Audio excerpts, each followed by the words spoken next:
Warning: the following podcast contains violent scenes that may be unsettling to some listeners. Listener discretion is advised.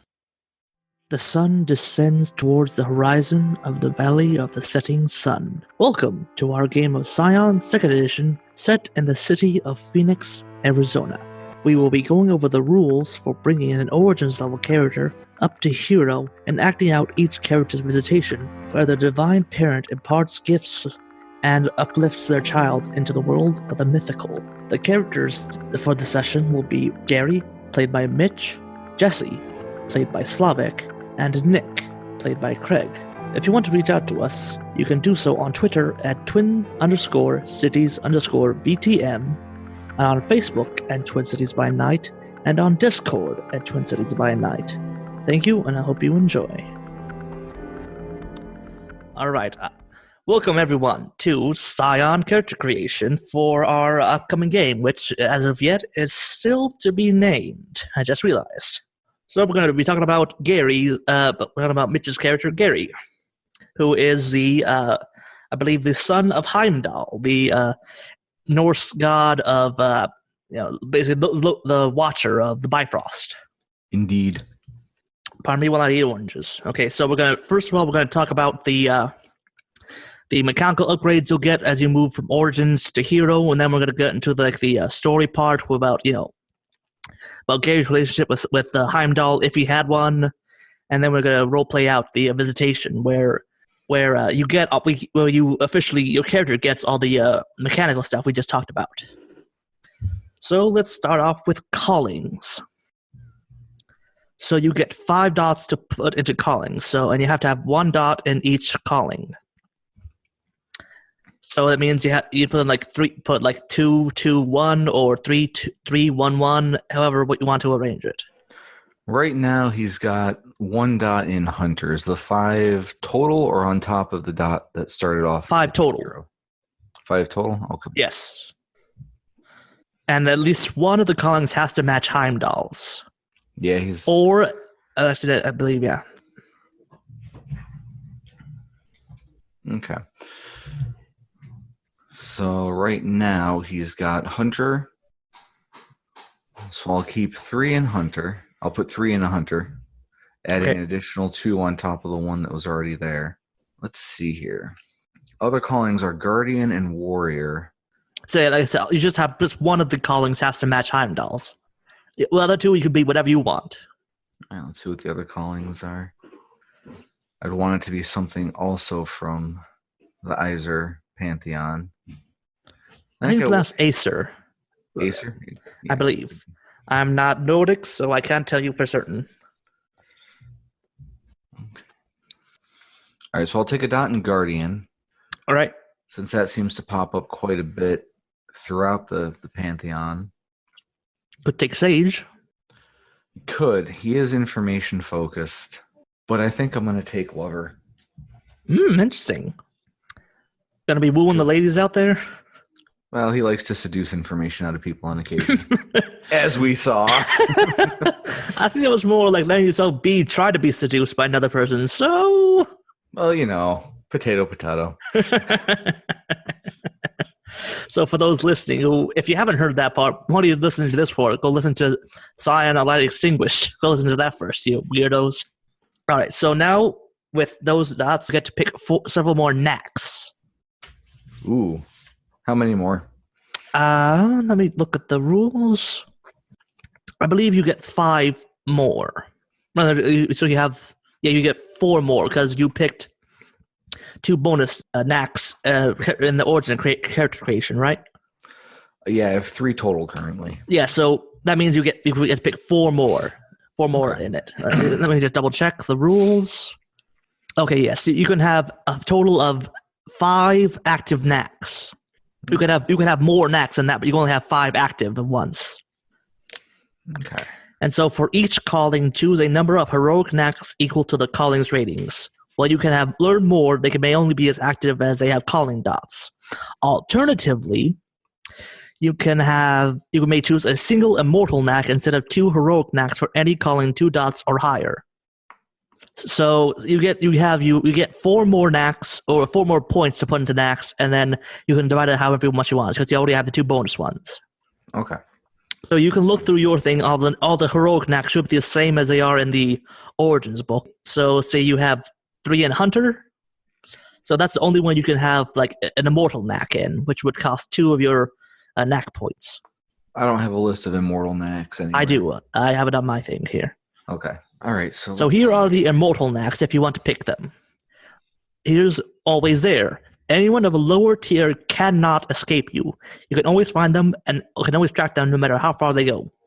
And what lower tier means, basically, if you say a normal human wants to hide from you, they can't. You can just say, I want to find this, the guy who stole my wallet 2 days ago. And if it's human, you can track him down no matter if he goes all the way to China. Then there's perfect camouflage. You blend in seamlessly with your surroundings, granting a +3 enhancement to avoid notice by the person you're pursuing, which applies before you roll. Targets of a lower tier simply cannot spot you. And then you gain access to the following stunt, which is when you vanish. Which is success is equal to the target's composure. So basically, it means that if you're in a big crowd and someone sees you in the crowd, then just someone walks in front of you and boom, you're just gone. If you roll that. Then there's Relentless. When you pursue or hunt a target on a massive scale or a great size, chasing the target across dimensions, hunting a mountain-sized Titanspawn, imbue a point of legend rather than spending to invoke your legendary title as a feat of scale. So what that means is just like, say you're Gary, the hunter of mountains or whatever. That means to basically say, let's use your title to help you, do it better. Gary, the hunter of information. A bit generic, but we can work. That's something we can talk about. Then the final one is Send the Pack. You make a knack skill roll. On a success, designate a target that you can see with unaided sight. Friendly characters you designate up to your legend can pursue them without ceasing and at no increased difficulty. So what that means is that, say, you see someone you want to run down, and you can basically say, it's that guy, then what's Craig's character's name? Nick. You can say he can chase down the opponent without any increased difficulty, even if it's up a mountain or whatever. Okay. So any of the immortal knacks sneaking out to you? That first one, being able to track someone. Only anyone of a lower tier. So basically, if you want to say hunt another Scion or what kind of knack is that? Is that a guardian knack or a hunter? That's a hunter knack. You only get immortal knacks if you have 2 or more dots in a calling. Okay. So right now with the way you have dots ranged right now, you can only have an immortal hunter knack. Okay. So I'll take that knack. So always there. Okay, so that's 2 points out. What's it called? Always there? Yes. You can make a note of it. Just anyone of a lower tier cannot escape you. So humans just can't escape me anymore. Pretty much, yeah. Or any dogs, animals, whatever. Okay. But anything like supernatural or something might have a chance of doing it. And of course, if you get high, if we play the game long enough and you get higher and higher up, you might be able to say, yeah, even Scions can't just if you get all the way to godhood, it's like, yeah, I know where everyone is. I know where they are. Okay, so I'm going to take that, and then I'm going to take... So you have 2 more points, points, quote-unquote, to get for knacks. Yeah, I'm going to take Fluid Appeal from the Lover list. And what does that one do? Fluid Appeal. When interacting with someone, gain knowledge of whatever floats their boat. At any subsequent interaction, you can shift your features to be more appealing, adding +2 enhancement to any persuasive social action, including, but not limited to, seduction. This bonus applies before the roll is made. Note that this does not conceal your identity in any way. So that basically means is that you just know what someone's into when you talk to them. Note to self, Gary needs a briefcase in the trunk of his car now. Filled with things, just in case. Are these going to be plastic things, some of which involve batteries? Plastic, metal, silicon. And liquid. leather. Yes, and leather. Just in case. Can't be too careful. Wax, I'm loving the direction you're going with this. He's not a fighter. He's a lover. All right, so that's lover, torture. It's a fine line. Quinn is speechless.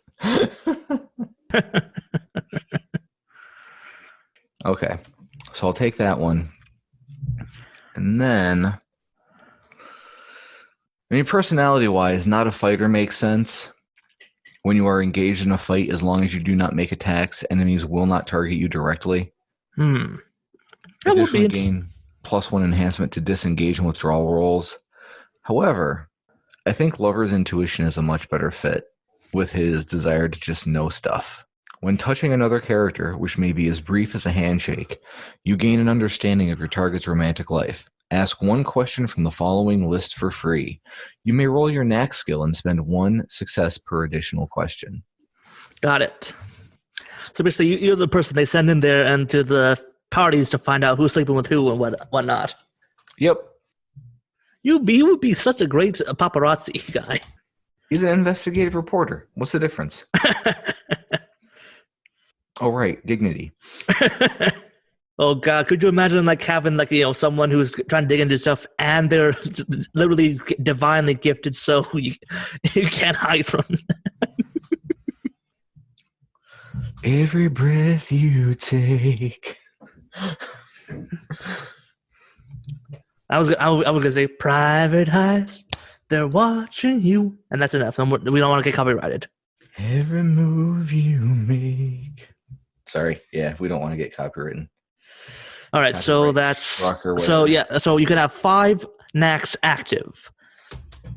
Okay, so I can have 5 out of my 6 active. All right. Yes. Okay, we don't need to decide that now. Correct. Yes, and also it says that if you during a rest or whatever, break or whatever, you can actually rearrange them to switch them out. It's almost like the spell slots for a wizard in D&D. Ah, excellent. All right, what's next? All right, so let me check the list again. Callings and now we do on to the birthrights. This is the big stuff. The birthrights are basically the things that you get from your divine parent to help you along the way. They could be an animal. They could be a guide, someone smart to help you out to call on the phone to get advice from. They can be followers, like say a whole group of like a Valkyrie on your side. And finally, a relic, which is, could be a big flaming sword. Kind of awkward to handle, in a dinner party, but you can make it work if you do it right. And it's 7 points for this, right? Yes, you have 7 dots to range it however the hell you want. Okay. See, this one I had a little trouble with earlier, trying to figure out exactly what I was going to do.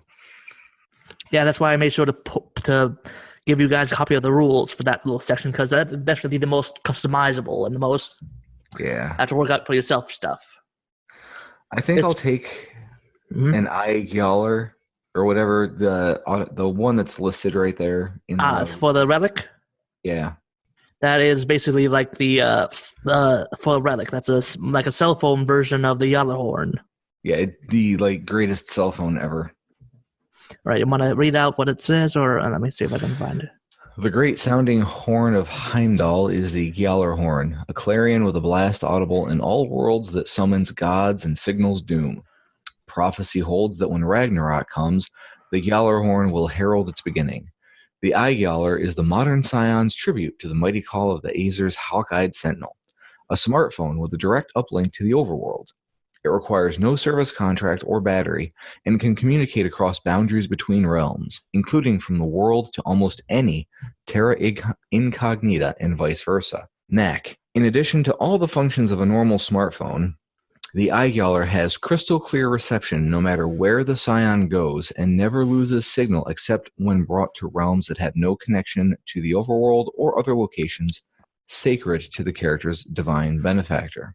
With it, the Scion can call anywhere as long as there's a phone or similar device on the other end to receive it. Question on that. How much storage does it have? 1 zettabyte. Okay. Now tell me about the megapixels on the camera. Okay, so it has... I'm not going into details for that. Just make up whatever the hell you want. It'll change based on what you want, probably. It's a magic cell phone. Is it USB-C or does it still have a headphone jack? It takes the blood of virgins. Okay. All right. Wait, no, that's the total. Never mind. That wouldn't be a problem to. Just saying. All right, so you got a magic cell phone. That's 2 dots out of 7. Yes.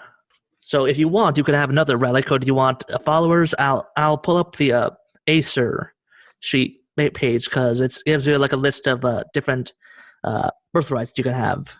Yeah, what else do they have there?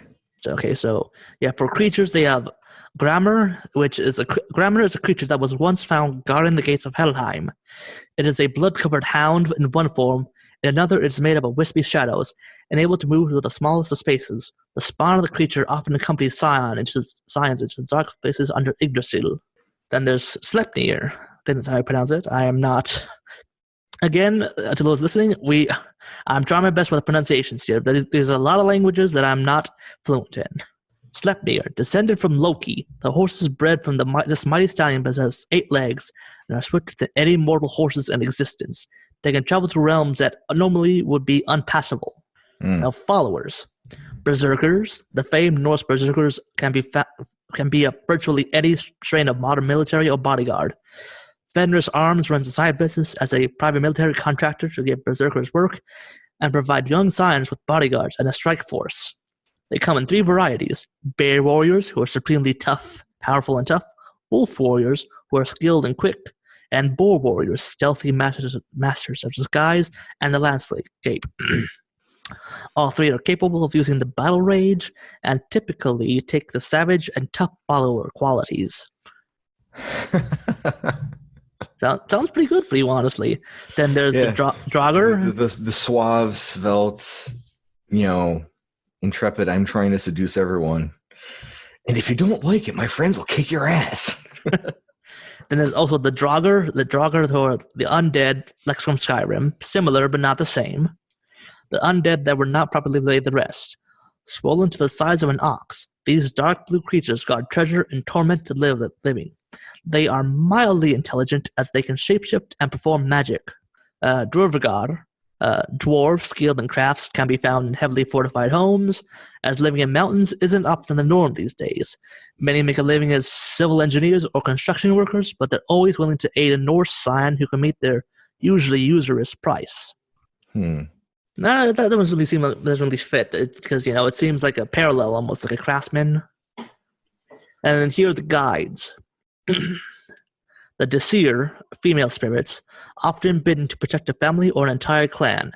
A special type of sacrificial festival, the Disabloth, honors them above all others. They ride black or white horses and are usually invisible, unless they're pursuing a target, in which case only the target may see them.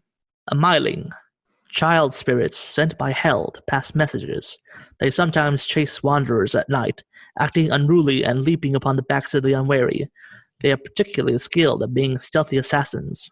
Hrafn, the birds of Odin. These birds are watchers, often relaying messages for the Allfather. Their murder, flock not death, will sometimes choose promising scions to counsel and scout for. The Tuskur, I think that's how you pronounce that. The squirrel of Yggdrasil will pass along messages to any of the Acer. The squirrel itself is a Titanspawn and sometimes creates spiteful rumors wherever it traverses. And then Skogcat, the large 14-pound cats deliver messages to and from Freya, but are just fine being cuddly house cats around the world.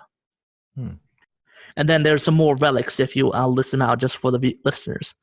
For the relics, there's Thor's bridal veil. When gazed upon, it is a simple white lace. When worn, the wearer is discussed from any Jotnar in the area. Okay. The gun of Tyrfing. A gun that never rusts, never misses the target, and can be shot underwater with no issue. The thread of Loki. Originally used to sew Loki's mouth shut, this can be used to sew just about anything in a pinch. And then finally, the mead of poetry. Fermented for the blood of Kvasir, this is used for inspiration for the artist to gain a muse. I like those followers from that list. All right, yeah. So the Berserkers, especially? Yeah, the Berserkers. All right, so you still have 5 dots to move around wherever you want.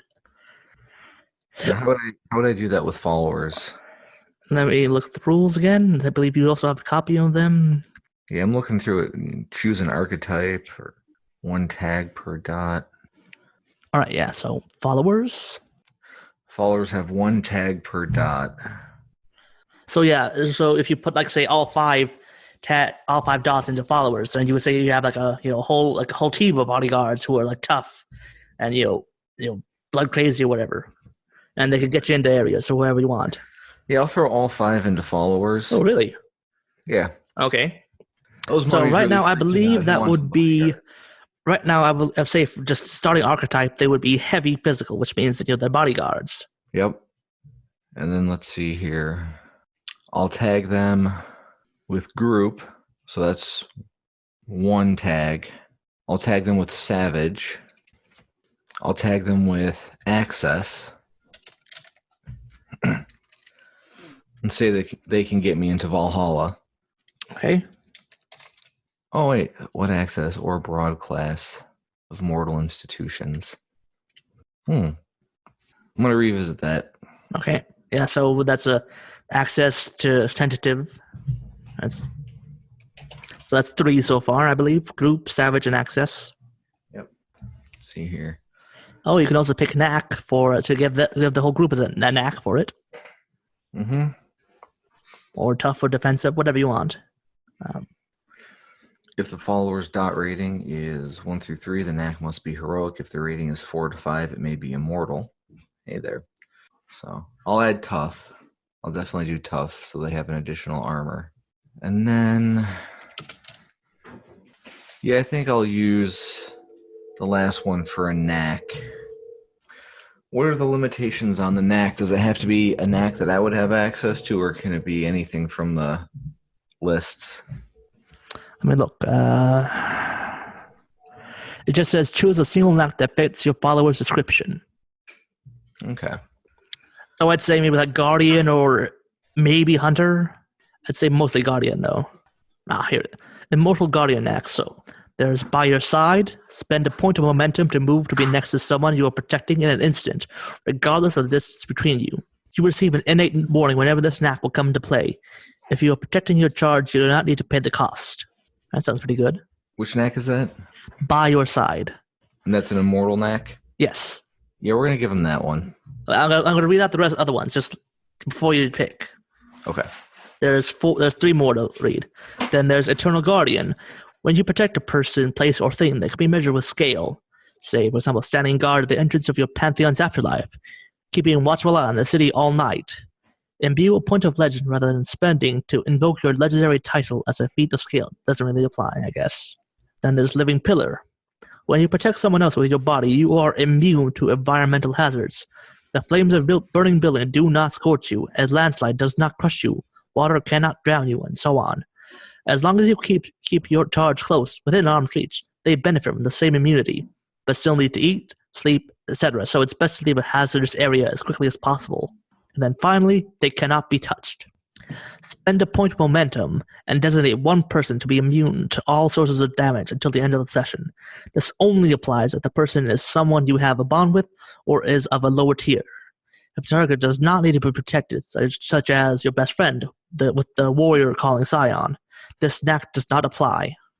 I'd say, yeah, that one really wouldn't apply to you because they need to have like a Valkyrie bodyguard for that to apply to you. Because basically someone higher than you on the totem pole of like supernatural things to protect you from that. So let's say, just looking for, I'd say either by your side or Living Pillar would apply. Could be used, I'd say. I like by your side. Okay. Because so I can see him getting into a lot of trouble and needing help quick. Yeah. And luckily that your followers will act on your turn. So say during your turn, even if Gary doesn't do that amount of damage, your bodyguards could. And since they're your charges, they don't have to pay the momentum. All right, so that's group, savage, tough, and by your side knack. And we still have to determine what their access is. That's a good question. I was going to say maybe... Well, there's Valhalla, which makes sense. They're berserkers of some variety. Mm-hmm. Question is, do I want them bear, wolf, or boar was the last one? Yeah, that was one of the options. But since it's a group, I would also say I think maybe a mixture. Yeah, it could be.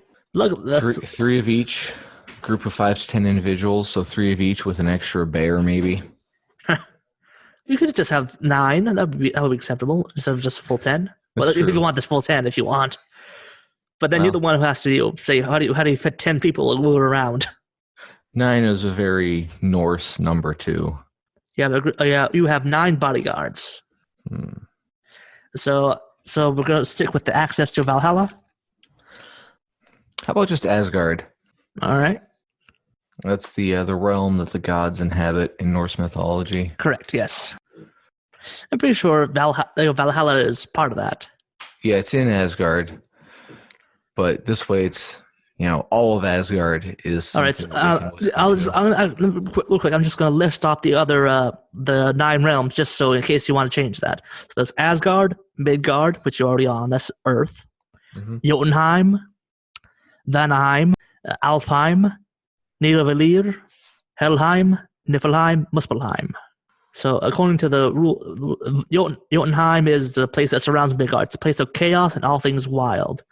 Vanaheim has been long abandoned by the Vanir, the other Aesir gods.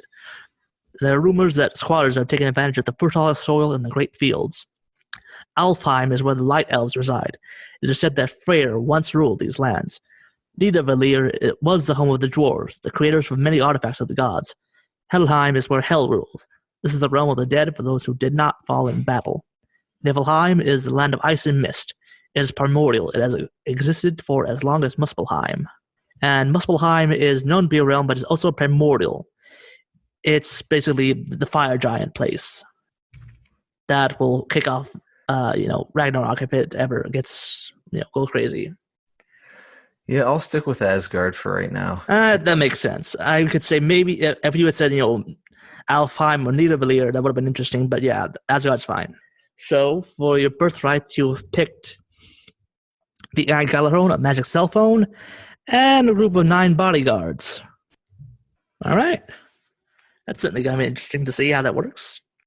So now I believe we move on to Purview, which is literally you pick one purview that Heimdall would have, which I believe I listed on the thing, which is, I believe it's artistry, horns, beauty, epic stamina, and journeys.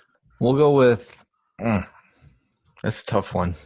What are the effects of the purview? I'm looking at the rules. You gain the Pantheon specialty purview, and you get one of your divine patrons. So already, just because you're part of the Acer, you get access to the word WYRD purview, which is literally just the word for fate. Okay. And then you get to pick one of your, and then you get to pick one of the purviews from Heimdall. So what purviews do, basically it means that you have authority over them. And so there's marvels you can do, which is literally just anything you want that can be sort of applied to it.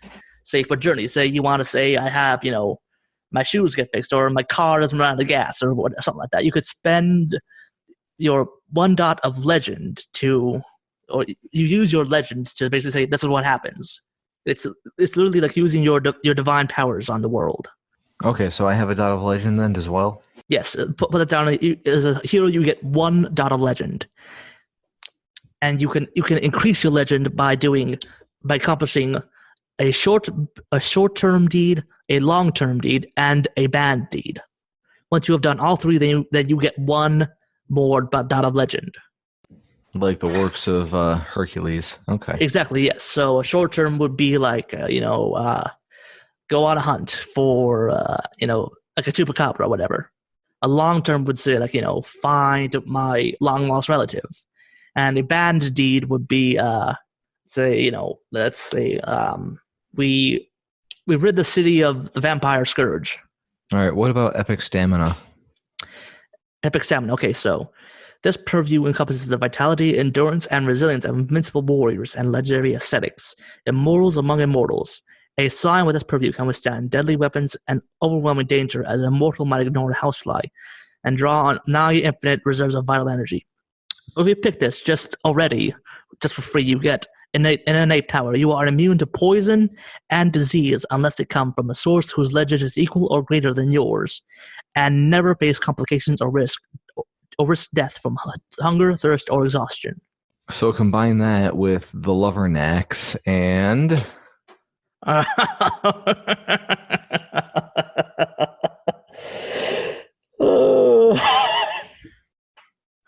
not even going to say anything about that. So you're going with... I think I'm going to go with the epic stamina. Just for the horrible, horrible things I can probably do with it. Let me just read off what beauty and the journeys would give you, just in case you want, just so you know. Well, do you want to find out about artistry too? I forgot about that. So yeah, for artistry, if you have artistry as one of your purviews, you can express yourself through an artistic performance to communicate with those who experience it as if you were speaking to them, even if they don't share language. So you could literally do interpretive dance for someone and they can understand you. This can also bypass complications that would apply to roles made through ordinary conversation, like trying to avoid being overheard, but not to the specific art form you use. Only the intended recipient of the message, which can be everyone, can perceive it. So literally, if you like paint a picture or play a song, or whatever, you can literally send a message to whoever you want, and no one and like that. That's artistry. Then for beauty, the innate power is you may attempt a feat of scale when you roll to influence a character using your beauty, appearance, and body language. This includes seduction, but also cutting someone down with a withering glare, or using body language to convince a guard you're not a threat. I think I'm still going to stick with stamina. All right, I'm just getting one last thing for journey. The innate power for journey. You have an unfailing sense of direction, allowing you to find a route that leads to any point in the world as unrolled action. Unless its position is obscured by magic, you can sense the presence of an axis mundi or other gate between realms of existence from however many points of legend you have miles away. Still sticking with epic stamina? Okay. Yes. Now I believe there is, since you're also part of the Acer, you have access to their specific the Pantheon, the Pantheon signature purview word. I think that's how you pronounce that. It's the word purview encompasses the magic used by the Acer and their worshippers to foretell and manipulate the fates spun by the Nornir. These include Galder, spells and charms, cast through runes or chanting, spa, prophecy, and the practice of Sidir, an emulation of the Nornir. The innate power. You have a personal fate that you know you are destined to meet. This might be a death whose circumstances mirror those of your divine parents, fated doom in Ragnarok, a betrayal by those closest to you, the failure of an ambition, or some similar dramatic downfall. Whenever you encounter narrative difficulties that advance your fate or echo its circumstances, or because you're trying to avoid your fate, add one momentum to the pool. So what that means is that we're going to decide, what is coming up in your future that you either want to go towards or run away from. All right. That's a good question. And so that ties into the virtues of the Acer Pantheon. So this should be on your sheet. The two virtues are, the virtues are fatalism and audacity. The Aesir remain bound by fate, knowing the significance of every encounter to come. Odin willingly sacrificed his own eye to see the story unravel. What that ultimately means is that for your character, you have basically two opposite sides of virtue to follow. Do fatalism, which means that you follow fate because that's what's fate. You can't fight that. You go along with it. The audacity is basically when you say, screw fate, I'm going to do my own thing. I'm going to fight to the end. Okay, and so you start with the dot in the middle, I'm guessing? Yes. And then it goes one way or the other? Yes, depending on how you do things. So basically,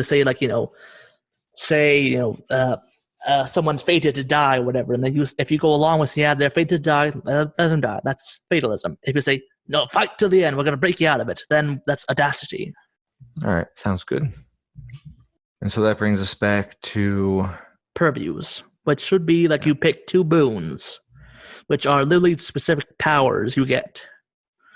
Because normally, purviews will allow you to do marbles, which just literally means, if you argue well enough, there's rules for it. But basically, say if you want to say I do, voodoo stuff or whatever, or I cast the runes, anything you roleplay you can sort of make it work. Okay. Say for example, I know one of the things was for say if you had picked the war purview or whatever. And you would say, I have a sword or a shotgun in my hand because I just magicked it into existence. All right, so now we choose two boons from your character's purview. So that means you pick One from Word or one from Epic Stamina. And I'll read the ones from Epic Stamina. Okay. There's Adamant Body, which is if you imbue one legend, which means legend is almost like willpower. Or you can imbue it, which means that you take up 1 dot, but you haven't spent it. And then you spend 1, which means that you're out of legend for temporarily until you restore it. We'll get into that later. So for Adamant Body, the cost is imbue 1 legend. The duration is 1 scene. It's for subject self. The action is reflexive when applied. Your skin becomes as hard as adamant, granting you +1 soft armor, and the benefit of the resistant armor tag against a specific type of damage, such as bullets, fire, or acid. When you purchase this boon, choose 1 kind of damage that you are naturally resistant to. You can use it to resist the chosen damage type without having to imbue legend in it. Say you can make yourself bullet-proof, not proof, but resistant, or fire-resistant, whatever. Then there's put your back into it. The cost, imbue 1 legend. Duration until the task is complete. Subject self, action reflexive. You labor with 10-fold endurance, enhancing a complex action to perform strenuous physical labor or other exercise. Anytime you roll a physical attribute as part of the action, you may roll 2 times, keeping the higher result. Then there's Unbreakable. This is the last one for Epic Stamina. The cost is to spend 1 legend. If you spend a legend, you are out of legend until you restore it. Duration instant. Subject self. Action reflexive. You are beyond injury. When you are hit and an enemy uses an inflicted damage stunt, spend 1 legend to negate it. This boon can also be used to defend against being affected by any other condition based on debilitating injury or physical incapacity, such as a severed limb or broken spine. So that means at any point, if you have a point of legend and someone tries to hit you, you can just say, "Nope, it doesn't hurt." I think the second one makes the most sense. Put your back into it? Yeah, for those like all night, stamina based. I need to stay awake. Research sessions, Quinn. Dude, can you blame me with how you've been making a character so far? I mean, research in quotes. Come on. Okay. But yeah, that one makes a lot of sense for research and other purposes. Those all night sessions. Okay, so that's 1 boon. Now for the other one, which can be, you can take another one for Epic Stamina, or you can take 1 from Word. What's the title of that boon? Put your back into it. Okay. What are the weird boons? So for the weird word, however you pronounce it. Okay, so here's the first one is Cast the Runes. Cost free, duration 1 session, action complex. Once per session, you may perform a divination by casting runes, etched into stones, strips of bark, or other objects in a ritual that takes a handful of minutes to complete. The story guide, gives you a lead or a clue about what will happen in the near future, meaning like what you can expect to happen in the current session. If you use a boon or marvel later in the same session, and the story guide agrees that it will help in bringing about the foretold events, you may draw on the divination to waive the cost of imbuing or spending a single point of legend. Each use of this boon only provides this benefit once. So say, you would predict that a building is going to burn down later on in the session, and then you say, if you had chosen fire purview, you say like, I do a thing to magic the fire into resistance, then you wouldn't have to spend any of the legend. Is that the only boon that's listed? No, there's more. There's 1 more. Spin the thread. Imbue 1 legend. Duration condition. Subject 1 character. Range infinite. Action complex. You use the art of Sedir to lay a blessing or curse upon another character, entering into a ritual trance that lasts 1 scene and envisioning their future. You predict a specific triumph or downfall the character will face, and impose a condition that represents this destiny on them. If an action is likely to bring about the foretold fate, the condition provides enhancement 2. Actions that struggle against this destiny have their difficulty increased by 1 or by 2 if they would make it outright impossible for it to come to fruition. These effects cut both ways. A blessing might make it more difficult for a warrior to undertake a plan if it would lead to his defeat, while a curse might give a foe an enhancement on actions that lead to their downfall. This condition resolves once the outcome you have predicted comes to pass. The story guide deems that it is no longer capable of being fulfilled, or you reclaim the legend imbued by this boon. You can also be lifted by magic capable of altering destiny, such as marvels of this purview or the fortune of purview or the fortune purview. So either you find out of the future for yourself, or you can find out basically do it for someone else's. Okay, and is there a third one? No. No, it's just those two? Yes. Given his information focus, I'll take the divination one. What's the technical title for that? With the one that for yourself, or the one that for someone, or like the do a curse. Okay, that's cast the runes. So that means, like I said, once per session, you could say like, "Hey, what's going to happen?" Okay. What's next? And I believe that should be the end of the mechanical effects of the character creation. Okay. Yeah. Oh, yeah. So we have to talk about legend. So and fate binding. So real quick. So you have 1 dot of legend, and and as long as for hero, you only get a maximum of 4 legend. Okay. And even like I believe the book says even like the highest, like Zeus, someone like the most well known gods only have a max of like 12 legend. So it's pretty powerful. And so, like I said, you can either imbue a thing with legend to use it, and you still have it at the end of that whatever action that was, or you can spend it for a bigger effect. But then to regain it, you have 2 options. You can make a sacrifice to the gods, or you can invoke fate binding. And so for the sacrifice, meaning say like for once per arc, as in like say for like a one band deeds, like say like if you decide to hunt down a fugitive or whatever for in the city, that until that is completed, you can recharge your fate, use like a minor sacrifice. Say you win a race, or kill a goat or whatever, then you get 1 point of legend back.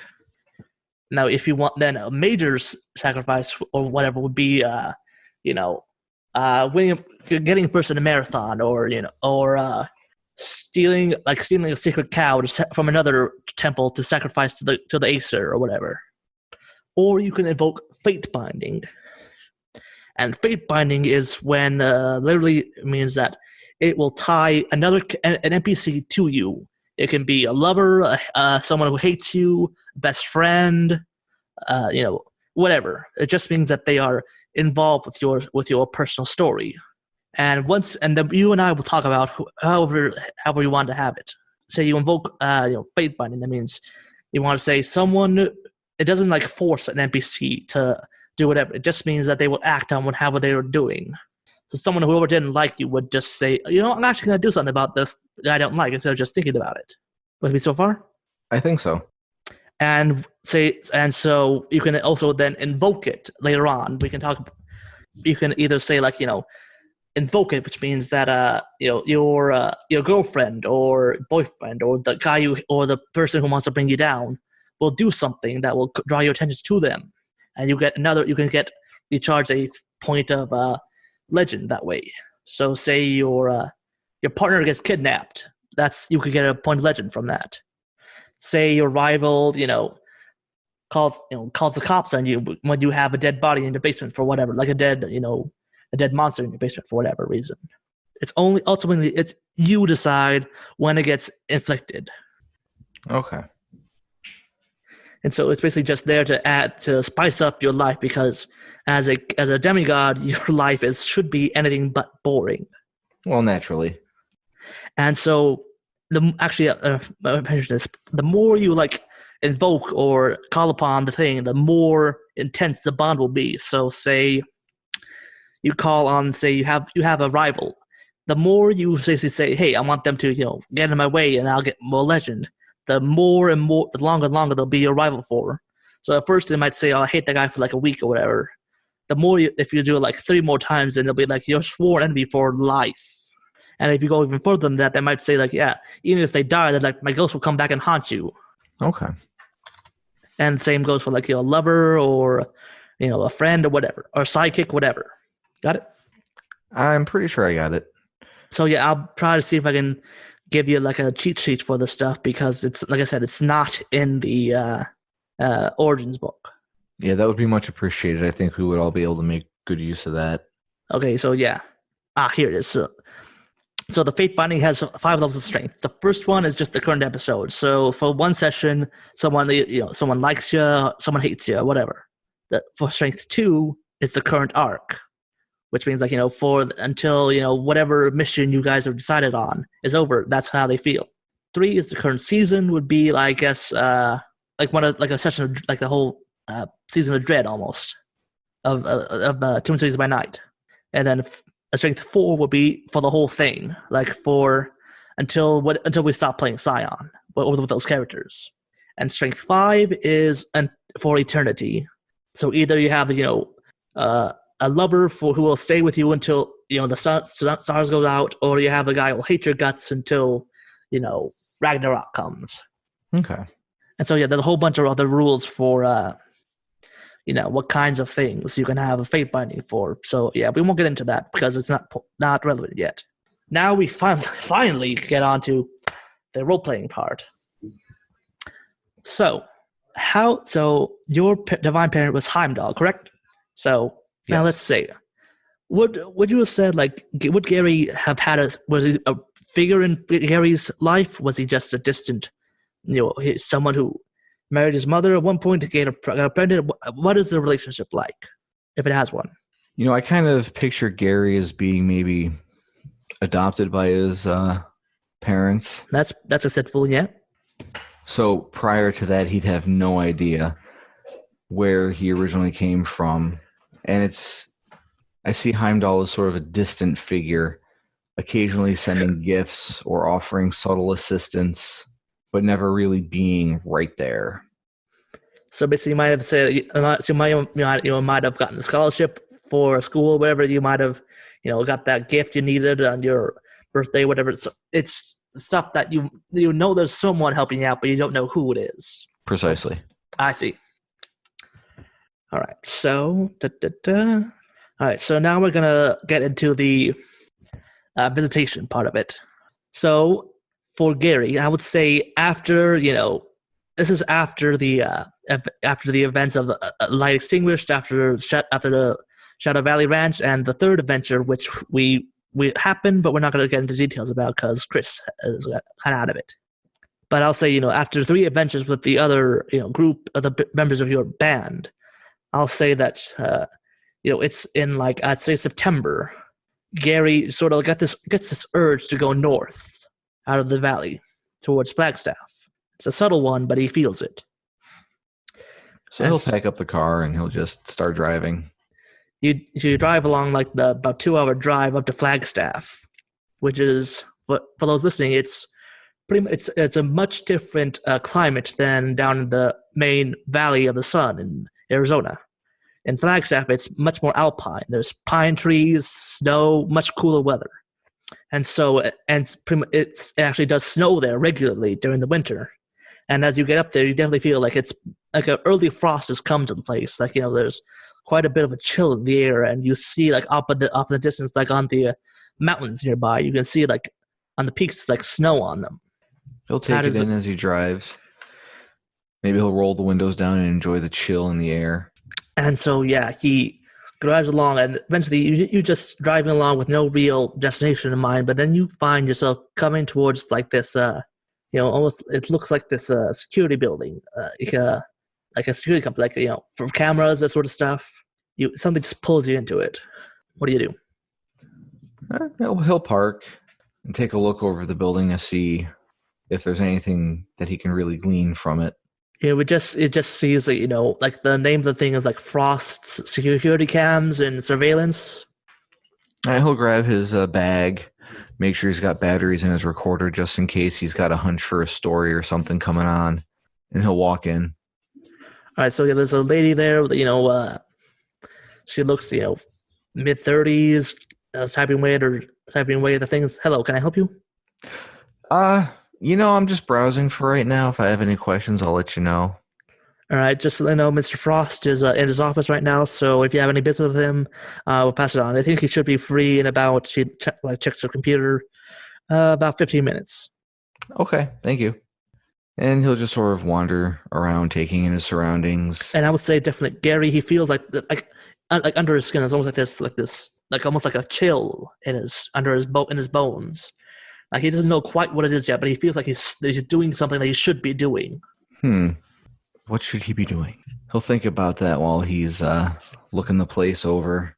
And I will say, like almost in like his mind's eye, he almost gets like an image of like this man, like graying hair, like bit of a stubble on his chin. Like he has this image of it, and it's almost like a movie clip in his head. Like he sees like himself like walking around to it, sitting down in a chair and seeing this man.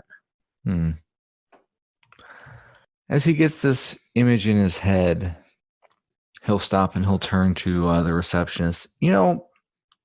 When Mr. Frost is free, let him know that I'm here, please. May I have your name, please?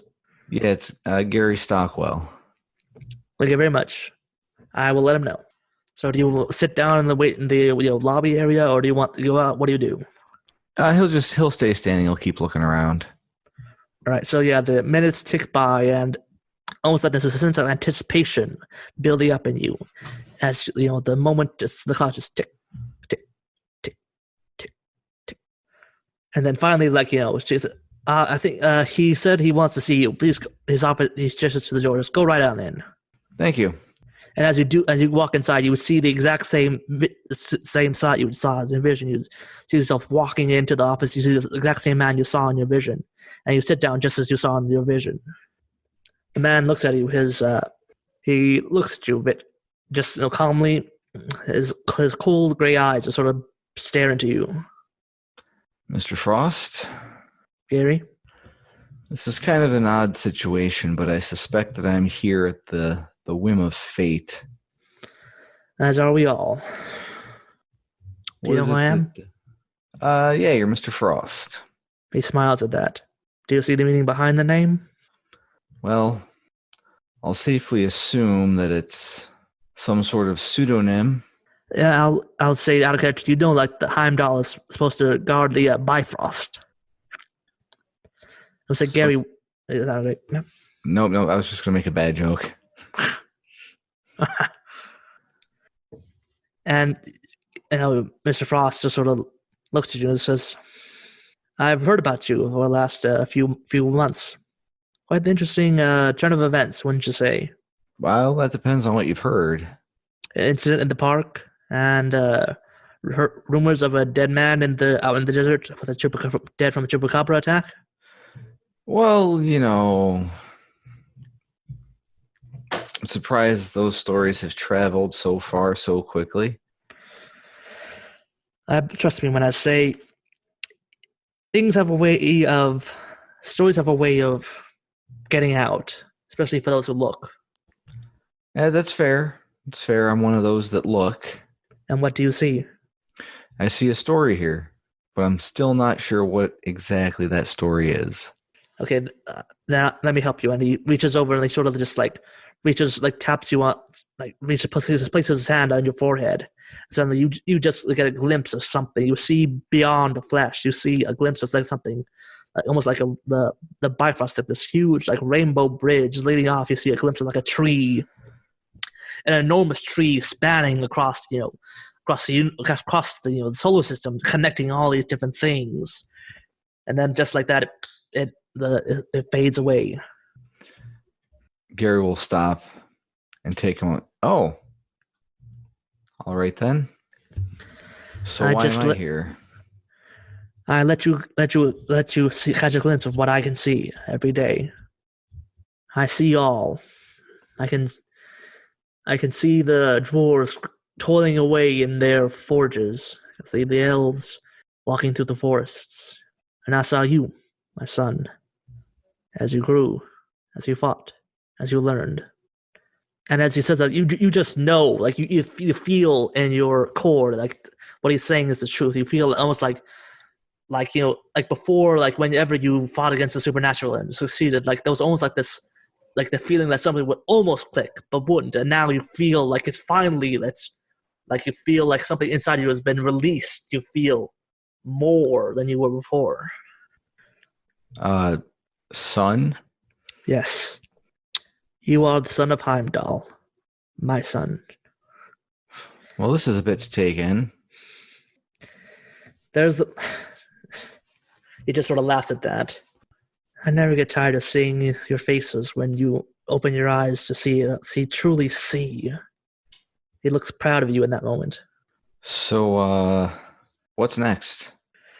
You just walk with me. Come with me. He just sort of like just to follow, and you both walk out of the office. He turns to his secretary. I'm going out for a brief. Just going out for a brief meeting. I'll be back soon, Miss Hilder. So, do you follow after him? Yep. So yeah, you two of you just sort of like go walking away down the streets, and you sort of, even though it doesn't look like you walked very far, all of a sudden you find yourself like at the middle of the street, like with other cars and stuff. You find yourself like walking near the edge of the forests, even though it didn't feel like you walked that far. So, I suspect you have many questions. A few. What's first? What the hell? What does she have to do with this? Last time I checked, he just looks off in the distance. She's still down in, mainly she is in Helheim, but some of her is out around. Nice woman, most of the time. Okay, so maybe I worded that wrong. Why now? Because it would have been sooner, but there were factors that prevented me from recognizing you sooner. Okay. And what were those factors? For one, we of Acer, we are forbidden from staying in the valley for a reason I'm pretty sure you can guess. He just sort of looks at you. Okay. So, what now then? Well, I am here to give you some gifts, to recognize you as my son, and to let the others know that even though we ourselves are forbidden, our children are not forbidden from the valley. Okay. And maybe for all that the valley is drenched in sun, there is so much more to it, so much to see, so much to watch over. He just sort of drifts off for a bit. Then he goes, I'm here to help you live your life, I guess. Because as you are now, you are slowly drawing the eye of more and more creatures out there, more of the eyes of the gods, the more tasks you accomplish. And I need to make sure that you are prepared for that. Okay. Is there something I should be expecting? And he says, there is one thing you should look out for. There will be a woman who comes. She will always lie, and she will bring with her something powerful, something that will cause a cleaving. You will watch for that. All right.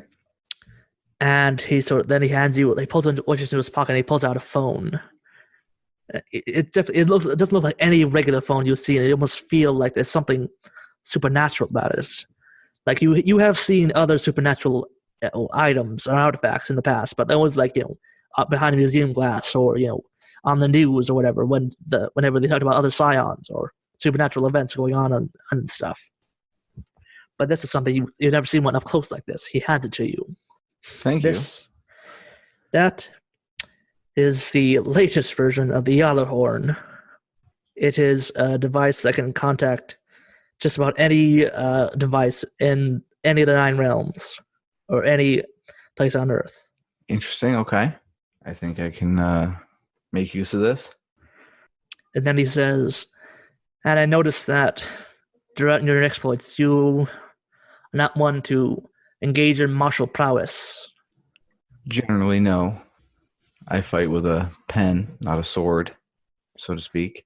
Do not worry. There have been many like you who have gone on to do great deeds in the world. Strength of arm is not the only strength needed to get by in life. Strength of mind, too, in the face of the inevitable, can be powerful indeed. And then he sort of like gestures, and you see like this group of men, group of figures, come out of from between the trees in the forest. What are they wearing? Actually, I'll let you describe that. Your bodyguards. Probably modern tactical armor while carrying various bladed implements along with, close quarters firearms, pistols, and the like. And so they approach you, and so they just sort of like they bow their heads to Heimdall. This is the child, sir? Heimdall, yes. And he turns to you. These are your retainers. They are here to protect you from harm. And you see like the figures turn to you and they bow again to you. Nice to meet you all. You don't need to worry about housing them or feeding them. I've made arrangements for them. But they are at your beck and call, and they will protect you with their lives. Do not be wasteful with them. I don't think I will, but I'll keep that in mind. Good.